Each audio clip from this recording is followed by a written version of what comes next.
महादेव के गणों में एक से बढ़कर एक वीर हैं, पर उन्हीं के बीच एक ऐसा गण भी है जो केवल हड्डियों का ढांचा है और जिसके 3 पैर हैं। आखिर कौन है यह विचित्र गण और महादेव ने उसे यह सम्मान क्यों दिया जबकि उसकी भक्ति ही अधूरी थी? ये कहानी है महर्षि भृंगी की, जिनकी शिव भक्ति की कोई सीमा नहीं थी, पर जिनका अहंकार भी असीम था। वे महादेव को ही परम सत्य मानते थे और उनके लिए शक्ति यानी माता पार्वती का कोई अस्तित्व ही नहीं था। जब भी वे कैलाश जाते तो वे केवल महादेव की परिक्रमा करते।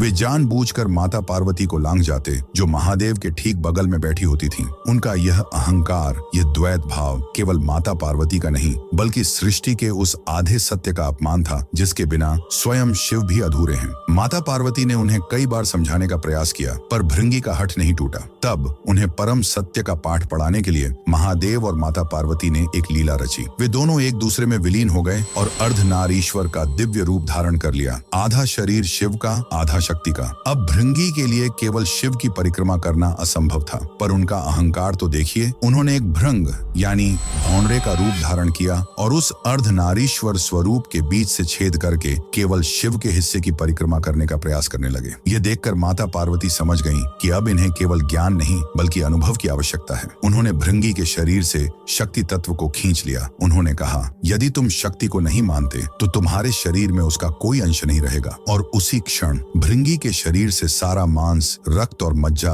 लुप्त हो गया, क्योंकि यह सब प्रकृति यानी शक्ति का ही स्वरूप है। वे केवल हड्डियों का एक निष्प्राण ढांचा बनकर पृथ्वी पर गिर पड़े। वे खड़े भी नहीं हो पा रहे थे। तब उस पीड़ा के क्षण में उन्हें अपनी भूल का एहसास हुआ। वे समझ गए कि शिव चेतना है तो शक्ति ऊर्जा है, एक के बिना दूसरा अपूर्ण है, शक्तिहीन है। उनकी इस दशा को देखकर करुणामयी महादेव का हृदय द्रवित हो उठा। भृंगी का पश्चाताप सच्चा था। तब महादेव ने उन्हें सहारा देने के लिए एक तीसरा पैर प्रदान किया ताकि वे खड़े हो सकें, और उन्हें केवल क्षमा ही नहीं किया बल्कि उन्हें अपने प्रमुख गणों में स्थान दिया, क्योंकि महादेव चाहते थे कि भृंगी का यह 3 पैरों वाला अस्थि पंजर स्वरूप पूरे ब्रह्मांड के लिए एक जीवंत पाठ बन जाए। यह हर क्षण यह याद दिलाए कि शिव और शक्ति अलग नहीं है। जो केवल एक की पूजा करता है उसकी भक्ति भृंगी की तरह ही अधूरी और लंगड़ी है। उस अर्धनारीश्वर के सम्मान में जो आधे होकर भी एक हैं, कमेंट्स में हर हर महादेव अवश्य लिखें।